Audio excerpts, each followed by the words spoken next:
Jeśli zdradziła cię kobieta, raduj się, że zdradziła ciebie, a nie ojczyznę. W ten sposób Anton Pawłowicz Czechow, tak ten Czechow od dramatów Mewa, Wujaszek Wania, Wiśniowy Sad, zwraca się w krótkim tekście Życie jest piękne do podejmujących próbę samobójstwa. Tak dzisiaj będzie o samobójstwie. Od razu pragnę się wytłumaczyć z dyskryminacji kobiet. Ona ma podłoże historyczno-statystyczne. Według Komendy Głównej Policji codziennie samobójstwo popełnia 13 osób, z czego 11 to mężczyźni. Oczywiście nawet o jedno samobójstwo jest za dużo. Dlaczego historyczne? Anton Czechow wypowiedział te słowa w 1885 roku. Wypada się też wytłumaczyć z tego, że pozwalam sobie na taki żartobliwy tekst przy tak poważnym temacie samobójstwo. Rosjanie mówią, że w każdej szutce jest dola szutki. Szutka to żart. Cóż jest z tym, co jest nieśmieszne?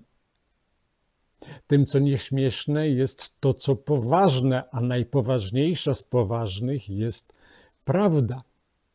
Jaką prawdę przekazuje ten wiersz, żart?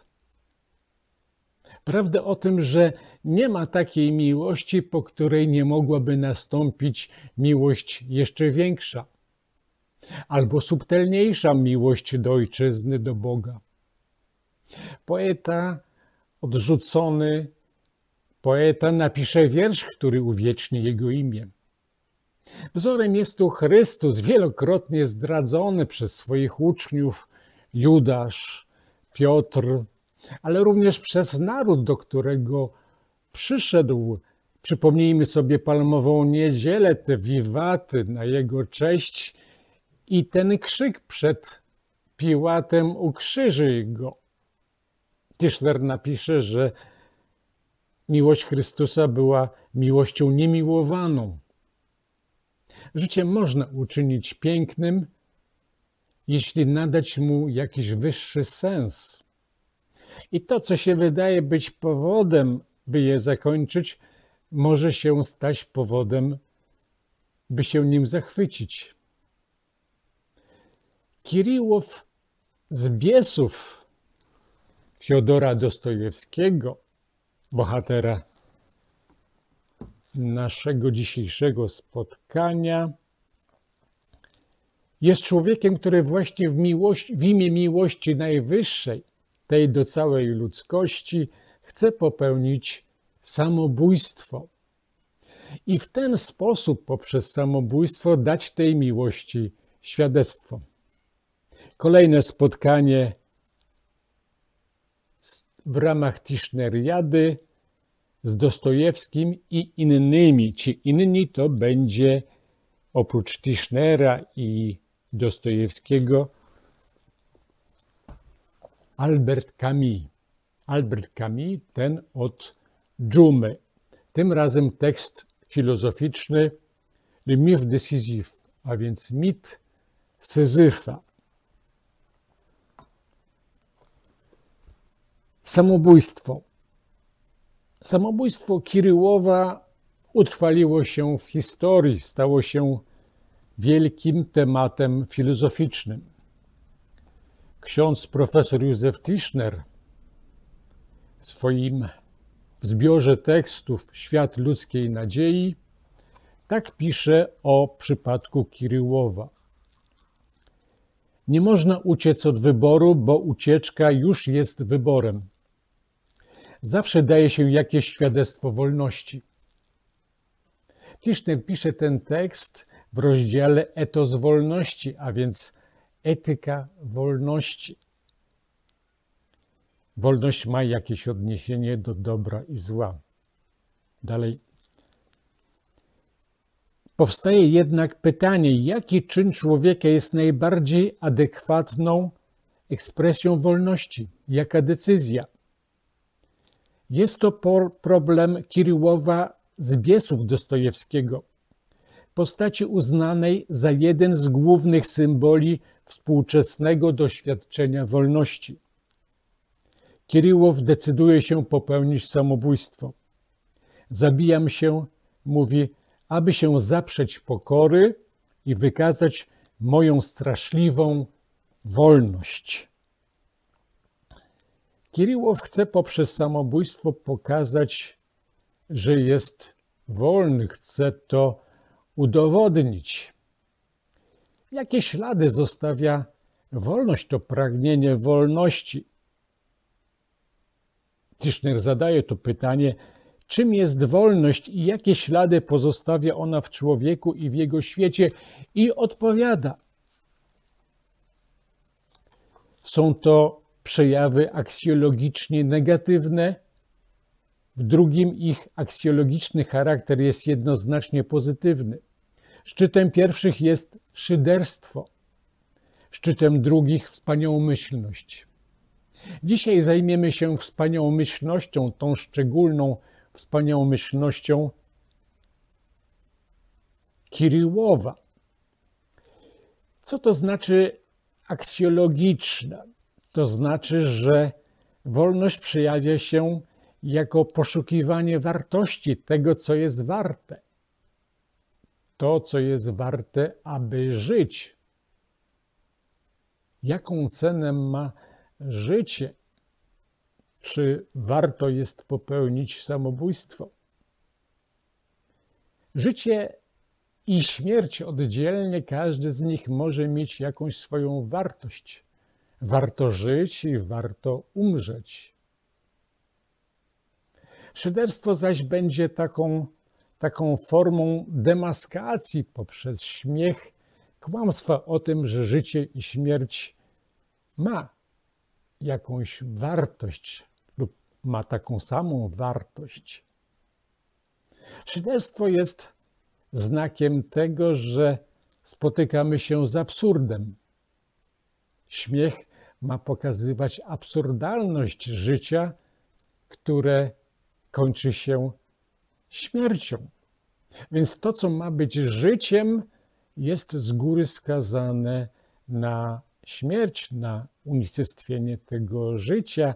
I ten absurd życia jest jednym z ważniejszych pytań dotyczących wolności.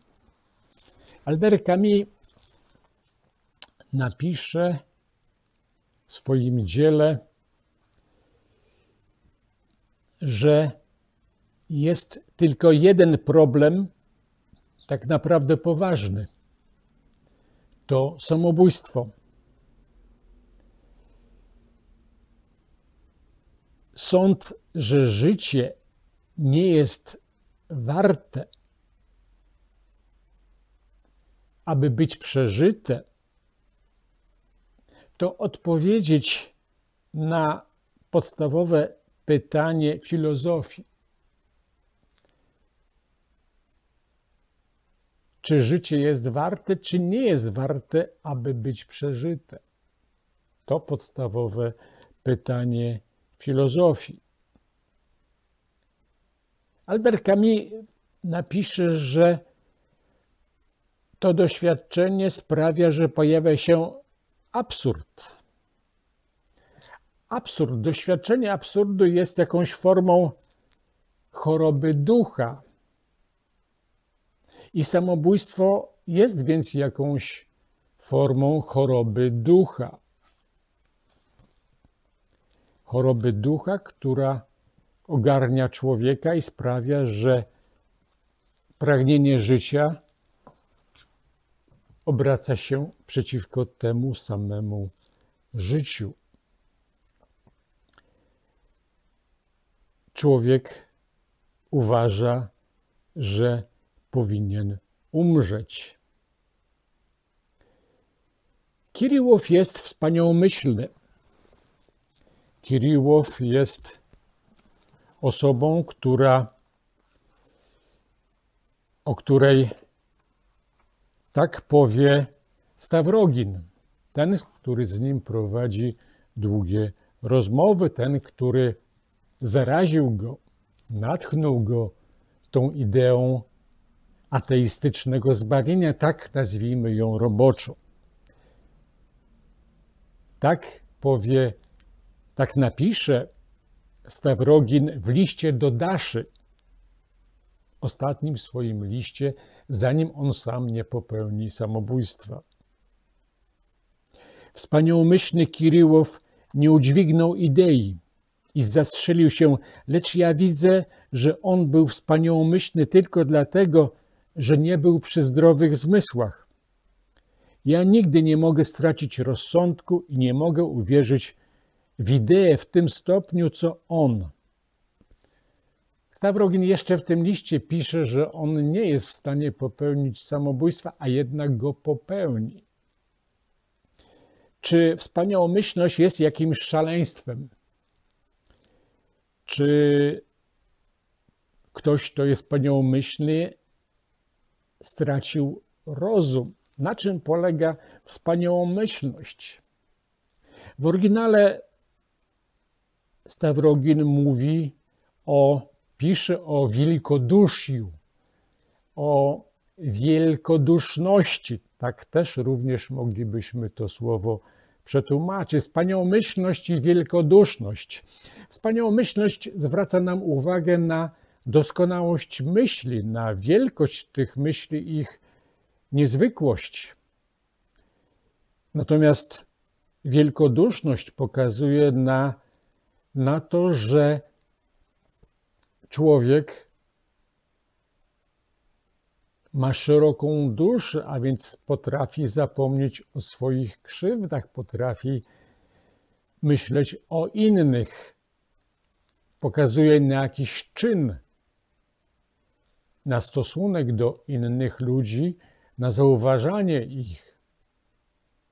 Ktoś wielkodusznie, a więc zapominając o tym wszystkim, co mogłoby mu przeszkodzić, być dobrym dla kogoś innego. Kiryłow jest wspaniałomyślny. Na czym polega jego wspaniałomyślność? Kiryłow jest osobą szczęśliwą. Kiryłow myśli o sobie jako o osobie szczęśliwej. Uważa, że kocha życie. Zachwyca się pięknem liścia, pająkiem pełzającym po ścianie. Modlę się do wszystkiego, powie. Uważa, że on sam jest dobry, bo wie, że jest dobry i ten program etyczny staje się dobrym, kiedy wiem, że jestem dobry. W psychologii wciąż jest obecny. Ale Kiryłow jest wspaniałomyślnym dlatego, że chce szczęścia całej ludzkości. Przeczytajmy ten tekst, który właśnie o tym mówi. Gdy wszyscy osiągną szczęście, czasu już nie będzie, bo niepotrzebny. Kiryłow chce usunąć czas, który jest czasem cierpienia, czasem śmierci poprzez swoje samobójstwo. Chce, aby inni osiągnęli szczęście i on jest gotów się dla tego szczęścia poświęcić. Kiryłow uważa, że kieruje nim miłość do całej ludzkości, do każdego człowieka, ale i do całej ludzkości. Dostojewski uważa, że miłość jest właśnie tym, co jest najważniejsze, że miłość jest przed bytem. Tak powie Stjepan Trofimowicz przed swoją śmiercią. Miłość jest przed bytem, a więc ten, kto nie kocha, nie istnieje. Czy samobójstwo jest wynikiem takiego braku miłości? Czy powoduje to samobójstwo odrzucana miłość? Tak często bywa, ale przecież wiemy od Czechowa, że Jest wiele miłości i dopóty żyjemy, miłość zawsze może się wydarzyć. My sami możemy przynosić miłość i miłością możemy być obdarzani. Kolejny fragment pokazujący tę wielką wspaniałomyślność Kiryłowa. Człowiek jest nieszczęśliwy dlatego, że nie wie, iż jest szczęśliwy. Kiryłow chce uszczęśliwić człowieka. Tylko dlatego. W tym mieści się wszystko. Kto się o tym dowie, stanie się szczęśliwy. Natychmiast w jednej chwili ta synowa umrze, a dziecko zostanie i wszystko będzie dobrze. Odkryłem to nagle. Ta synowa to matka dziecka, którym on się zajmuje, opiekuje się. A jeśli ktoś umrze z głodu, jeśli skrzywdzi i zhańbi dziewczynkę, czy także będzie dobrze? Dobrze. Jeśli ktoś roztrzaska komuś głowę za dziecko, także dobrze. I jeśli nie roztrzaska, dobrze. Wszystko jest dobrze, wszystko. Temu jest dobrze, kto wie, że wszystko jest dobrze. Gdyby ludzie wiedzieli, że im dobrze, byłoby im dobrze. Póki nie wiedzą, źle im. Oto cała myśl, innej w ogóle nie ma. Jak to? Kiryłow godzi się na krzywdzenie dzieci? W dalszym tekście on to wyjaśnia. Ludzie są źli, bo nie wiedzą, że są dobrzy. Kiedy się dowiedzą, nie będą gwałcili dziewczynek. Muszą się dowiedzieć, że są dobrzy, wtedy staną się dobrzy. Wszyscy co do jednego. Więc Pan się dowiedział, że jest dobry? Tak, jestem dobry. Na to zgoda, bąknął Stawrogin dość posępnie.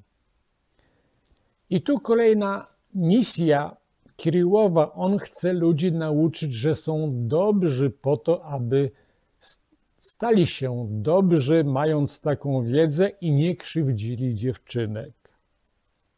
Kto nauczy ludzi, że są dobrzy, skończy ze światem. Ten, kto tego uczył, został ukrzyżowany. Tak odpowie Stawrogin, nawiązując wyraźnie do Chrystusa, Boga, który stał się człowiekiem. Kiryłow. Przyjdzie, a imię Jego będzie Człowiek-Bóg. Bóg-człowiek?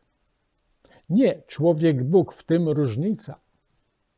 Kiryłow zmienia kierunek zbawienia. Wydaje się to być słowną grą, ale kryje się za tym bardzo poważna myśl. Czym różni się misja zbawienia, którą oferuje Kiryłow ludziom, całej ludzkości, od misji zbawienia Chrystusa? Jaki ma plan tego zbawienia? Ten plan jest właśnie w tym, w tym zwrocie, w tym kierunku. Człowiek, który chce stać się Bogiem, to ten, kto chce ubóstwić człowieka. Chrystus, Bóg, chcąc zbawić człowieka, zniża się do człowieczeństwa, staje się człowiekiem. To bardzo ważne. Bóg staje się człowiekiem, aby ocalić człowieka, więc uczestniczy w jego losie. Chce w tym losie uczestniczyć, chce ten los uświęcić, nadać mu sens. Sprawić, żeby człowiek widział wartość życia, tego życia, które kończy się śmiercią. Ale jego zadaniem nie jest pogodzenie się ze śmiercią. Chrystus przyszedł po to, aby pokonać zło i śmierć. I śmierć nie jest tutaj czymś ostatecznym. Dla Kiryłowa ona ma być czymś równym życiu, a więc czymś ostatecznym. Obaj chcą zbawić człowieka od zła śmierci. Obaj chcą to uczynić w imię miłości do człowieka. Jeden chce człowieka ubóstwić, tak jak Kiryłow, a drugi uczłowiecza Boga. To bardzo ważny kierunek pokazujący na wielkość życia, na wartość życia.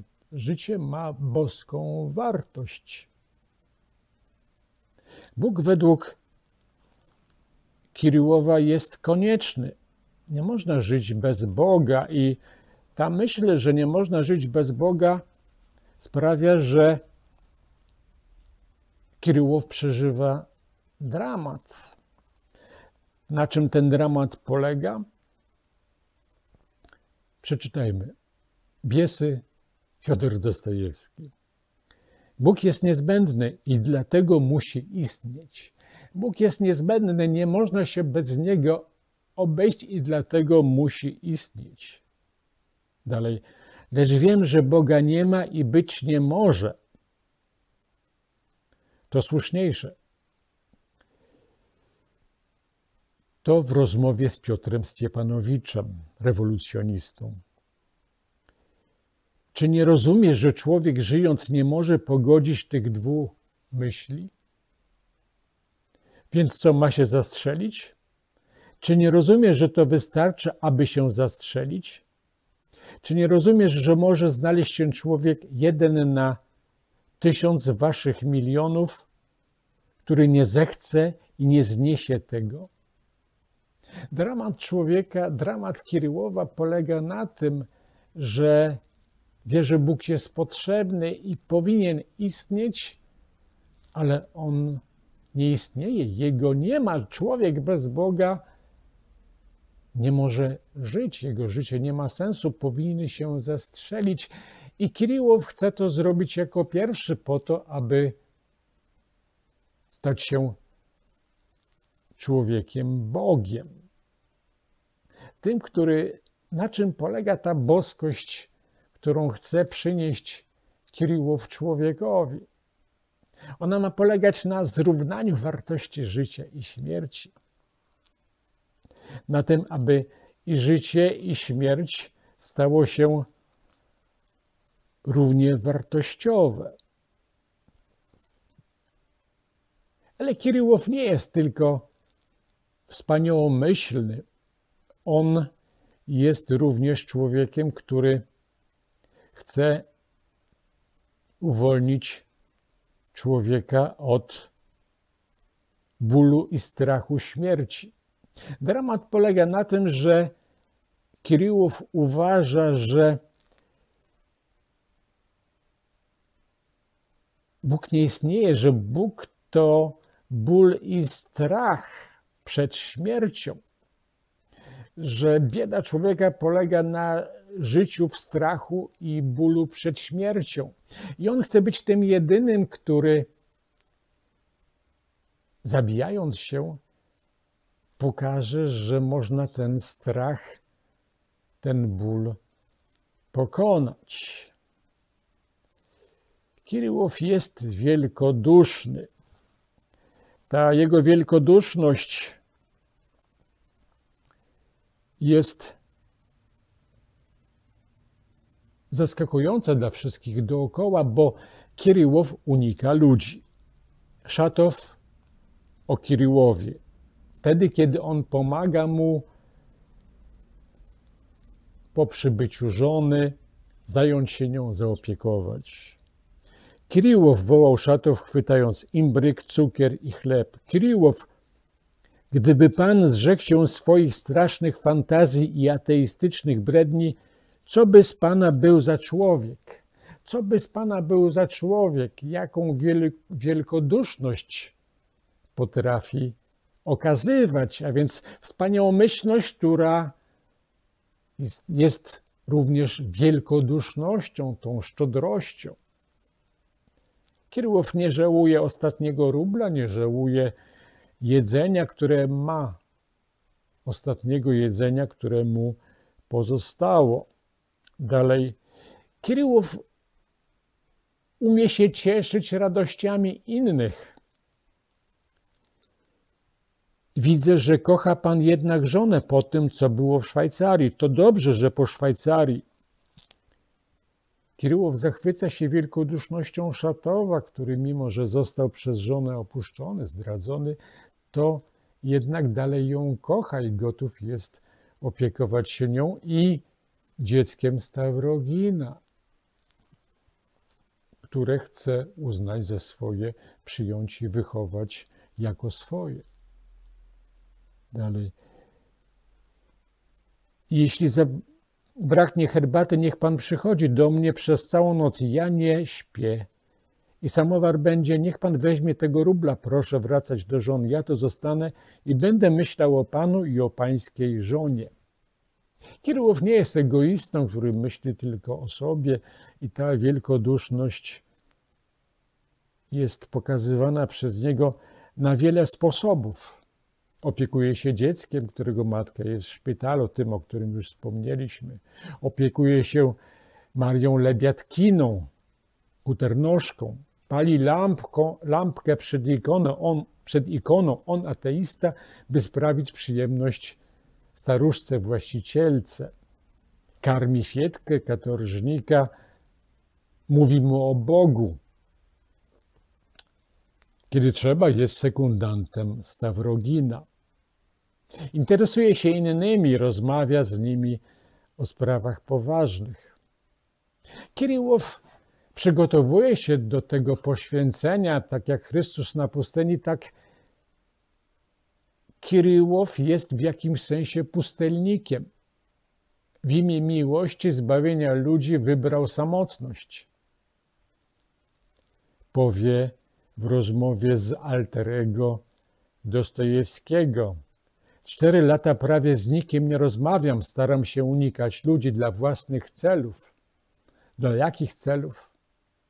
By nic nie wiązało go ze światem, by nic nie przeszkadzało mu jego misji, a może po to, aby być bardziej wrażliwymi na innych. Często to oddalenie się od ludzi jest związane z tym, aby lepiej ich widzieć, aby służyć im. Tak służą ludziom mnisi, tak kochają ludzkość mnisi, którzy się zamykają i modlą za innych w ich imieniu. Kiryłow jest samotny, jest celibatariuszem. Nie widać żadnej kobiety wokół niego. Kiryłow milczy. Powie: ja nigdy nikomu nic nie mówię, zbyt gardzę, by mówić. Kiryłow unika pustych słów, kontekstów, mówi niegramatycznie, nieskładnie. Chce mówić tylko o rzeczach ważnych i poważnych i tak rozmawia ze wszystkimi. Kiryłow potrafi nazwać ludzi po imieniu. Piotra nazywa kimś podłym, jest też autokrytyczny. Ja też jestem podły, powie. I Kiryłow oddaje swoją wolę.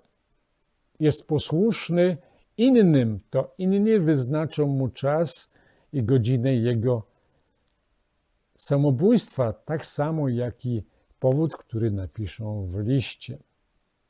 I Kiryłow jest przede wszystkim człowiekiem ubogim, nie dba o rzeczy materialne, chociaż jest inżynierem, mógłby budować mosty i dobrze zarabiać. Kiryłow jest wielkoduszny. Dlaczego? Skąd ta jego wielkoduszność?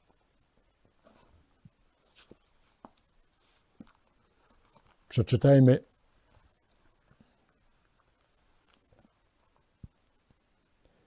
ta wielkoduszność to pragnienie uczynienia człowieka wolnym. Przeczytajmy. Wolność nastąpi dopiero wtedy, gdy już będzie wszystko jedno, żyć czy umierać. Oto jedyny cel. Cel, a może wtedy nikt nie zechce żyć. Nikt, powiedział stanowczym głosem. Człowiek boi się śmierci, gdyż kocha życie. Zauważyłem nieśmiało, tak to rozumiem i takie jest prawo przyrody. Właśnie to jest podłość i w tym całe oszukaństwo. Błysnęły mu oczy. Życie to ból, życie to strach, dlatego właśnie człowiek jest nieszczęśliwy. Teraz wszystko jest bólem i strachem. Teraz człowiek kocha życie, bo kocha ból i strach. Tak to jest urządzone. Życie dane jest człowiekowi za cenę bólu i strachu i w tym całe oszukaństwo. Człowiek nie jest jeszcze prawdziwym człowiekiem. Przyjdzie inny człowiek, szczęśliwy i dumny, będzie mu wszystko jedno, żyć czy umierać. Ten będzie nowym człowiekiem. Kto zwycięży ból i strach, sam stanie się Bogiem, a tamtego Boga już nie będzie. Kiryłow chce uwolnić człowieka od strachu. Jak uwolnić człowieka od bólu i strachu życia? Trzeba to życie unicestwić, zabrać i wtedy wraz z tym życiem zniknie ból i strach. Bardzo wiele osób ucieka od bólu, czasem ucieka w samobójstwo. Kiryłow wie o tym i chce być tym jedynym, który czyni to, aby uwolnić innych, tylko dlatego, aby pokonać strach i ból, pokonać zło. Dlaczego? Ciąg dalszy. Bóg jest bólem strachu przed śmiercią. Kto zwycięży ból i strach, sam stanie się Bogiem. A wtedy nowe życie, a wtedy nowy człowiek, wszystko nowe.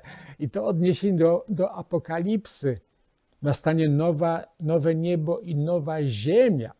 Tak ma być po przyjściu Chrystusa według Apokalipsy świętego Jana Ewangelisty. Kiryłow chce uczynić nową ziemię, nowe życie, nowego człowieka, popełniając samobójstwo, pokazując człowiekowi, ucząc go tą swoją misją, tym swoim posłannictwem, że życie i śmierć jest tym samym. Jeżeli życie i śmierć jest tym samym, ma taką samą wartość, to człowiek przestanie się bać śmierci. Dalej. Każdy, kto pragnie wolności, winien mieć odwagę zabić siebie. Kto ma odwagę zabić siebie, ten posiadł tajemnicę oszustwa. Poza tym nie ma wolności, w tym wszystko, a poza tym nie ma nic. Kto ma odwagę zabić siebie, jest Bogiem. Każdy może zrobić tak, że nie będzie Boga i nic nie będzie, lecz jeszcze tego nikt nie dokonał. Był już milion samobójstw, ale wszystkie nie takie, ze strachem i nie w tym celu, nie po to, aby zabić strach. Kto zabije siebie tylko w tym celu, aby zabić strach, stanie się Bogiem. Zabić strach i stać się Bogiem. Ta potrzeba istnienia Boga nie może być pustki. Ktoś to miejsce musi zająć. Jeżeli Boga nie ma, a Kiryłow wie, jest przekonany, że Boga nie ma, jest ateistą, uważa, że ma obowiązek zastąpić Boga, którego nie ma, zastąpić go po to, aby uczynić ludzi szczęśliwymi i wolnymi. Kiryłow uważa, że najważniejszy jest wobec tego strach i ból, mój strach i ból. I Kiryłow, pokonując swój strach i ból, zapierając się w ten sposób pokory. Pokora tu w tym momencie może polegać na tym, żeby przyjąć ten strach i ból jako coś, co jest do pokonania. On chce to pokonać. Dlatego mówi o strasznej wolności związanej z życiem. To zrównanie życia i śmierci jako recepta na to, aby wszystko stało się dobre. Kiryłow często powtarza, że wszystko jest dobre Jak Bóg przy stwarzaniu, gdy coś stworzył, mówił i było to dobre. Tak samo Kiryłow poprzez swój czyn chce sprawić, aby ludzie wszędzie widzieli dobro i poprzez to widzenie wszędzie dobra sami stali się dobrem. To sposób na pokonanie absurdu pragnienia życia, ustanowienie równości między życiem i śmiercią. Chrystus widzi ten absurd. Chrystus przecież powie, że kto chce zachować swoje życie, straci je. A kto straci swe życie z mego powodu, ten je zachowa. Projekt Chrystusa jest zupełnie inny. On chce tę śmierć pokonać. On chce ją przejść. On chce pokazać, że ona nie jest równa życiu, że życie jest jednak najważniejsze, bo śmierć jest tylko etapem w życiu. To życie się zmienia, ale śmierć nie ma tej samej wartości co życie, dlatego dla zbawienia innych można umrzeć, dlatego można umrzeć dla ojczyzny. Dlaczego można umrzeć poświęcając się dla osoby ukochanej? Chrystus na tyle pokochał życie, że zbawił człowieka od śmierci. Zmartwychwstanie jest właśnie takim pokazaniem, że śmierć nie jest tyle samo warta, co życie. Śmierć nie jest jego końcem, życie trwa. To życie jest wieczne.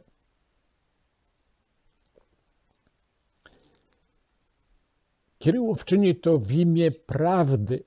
W imię prawdy, bo uważa, że Chrystus został oszukany, że Chrystus uczestniczy w wielkim kłamstwie, bo śmierć na krzyżu zakończyła wszystko. Chrystus nie zmartwychwstał.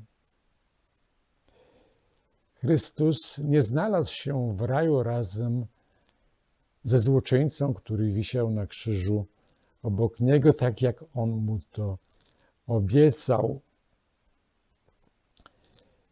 Kiryłow w imię prawdy chce uczynić śmierć i życie taką samą wartością. Chce sprawić, że śmierć i życie ma ten sam sens. Chce w ten sposób sprowadzić wieczność na ziemię i zatrzymać czas. Kiryłow jest człowiekiem, który chce w imię ludzkości zabić siebie, ocalić ludzkość. Ale ludzkość nie jest czymś zewnętrznym wobec Kiryłowa. On jest jej częścią. On jest częścią tej ludzkości, której mógłby służyć, mógłby budować mosty, mógłby kogoś pokochać, ktoś mógłby pokochać niego, mógłby być dobry, tak jak jest dobry dla innych jeszcze wiele, wiele lat. Samobójstwo to największa tragedia, jaka może spotkać człowieka, bo wraz z aktem samobójstwa kończy się świat. Kończy się świat tego człowieka, jedyny jaki my znamy. Kończy się nasz świat i my sami ten świat kończymy, utrwalając, uwieczniając tę złą chwilę, która poprzedzała zwykle samobójstwo. Te chwile, gdy byliśmy pełni rozpaczy. Czy po śmierci samobójcy rozlega się szyderczy śmiech? A przecież życie to trwanie i zmiana i dopóty istniejemy, dopóty żyjemy, możemy stać się kimś innym. Chwila jest tylko chwilą, ona przemija. Czym jest wspaniałomyślność wobec wolności? Jak Tischner określa wspaniałomyślność? Powołuje się tu na Maxa Schellera. Tischner. Wspaniałomyślność to całkiem szczególny sposób oddawania hołdu wszelkiemu dobru. Człowiek wspaniałomyślny, wielkoduszny, tak jak Kiryłow, służy dobru. I żeby być wspaniałomyślnym, trzeba po prostu żyć. Na czym ona polega? Oznacza ona, że zaakceptowaliśmy wartość dla niej samej i staramy się urzeczywistnić ze względu na nią, nie pytając, czy i jakiej korzyści z tego odniesiemy. Dlatego stajemy w obronie prawdy, bo jest prawdą. Wspaniałomyślność jest prawdą. To, co Stawrogin, przyszły samobójstwa, uważa za szaleństwo, w przypadku Kiryłowa jest prawdą. Dlaczego mamy walczyć o sprawiedliwość? Bo jest sprawiedliwością. Dlaczego mamy szanować człowieka? Bo jest człowiekiem. Wspaniałomyślność to sposób oczyszczania naszej nadziei, a więc tego ciągłego, szaleńczego przekonania, że wciąż możemy się zmieniać. Szaleńczego aż do chwili śmierci, która nie zależy od nas i nie powinna od nas zależeć. Oczyszczania naszej nadziei z pokusy utylitaryzmu, więc użytkowości. Ale właśnie w tym samym oczyszczaniu, w owej sile ducha zatrzymującego się na prawdzie, sprawiedliwości, godności człowieka, dlatego tylko, że jest prawdą, sprawiedliwością, godnością, w tym zawieszaniu pytania o własny interes w subtelnym dystansie, jaki w stosunku do ludzi i świata stwarza wspaniałomyślność, a zarazem w podniesieniu na wyższy poziom godności tego, kogo na nią stać, odsłania się etos wolności. Etos wolności to sformułowanie, które mówi, że wolność jest dobra. Wolność ma odniesienie do dobra i zła. Dobre jest życie, śmierć jest zła. Dobre jest trwanie w życiu mimo trudności, mimo bycia zdradzanym. Tak jak to pisze Czechow, tak jak to doświadczył Chrystus. Złem jest uwiecznianie tego, co złe, poprzez śmierć. Zła jest śmierć. Wspaniałomyślność to całkiem szczególny sposób oddawania hołdu etosu, czyli dobru i złu. Polega to na tym, że pozwala ona bytom być. Pozwala być w sensie dwojakim, by to, co naprawdę jest, trwało i by to, co warte istnienia, stawało się, a więc by się wciąż zmieniało. Kiryłow jest wspaniałomyślny, a jednak Kiryłow podnosi porażkę. Nawet jego samobójstwo przestaje być dobrowolnym, a staje się wymuszonym. Rozlega się szyderczy śmiech biesów. Jak do tego doszło? Kluczem do zrozumienia tej tragedii jest słowo samowola. Samowola pozwala nam zrozumieć, dlaczego samobójstwo jest czymś złym i nie powinno się wydarzać. Ale o tym w następnym odcinku. Dziękuję.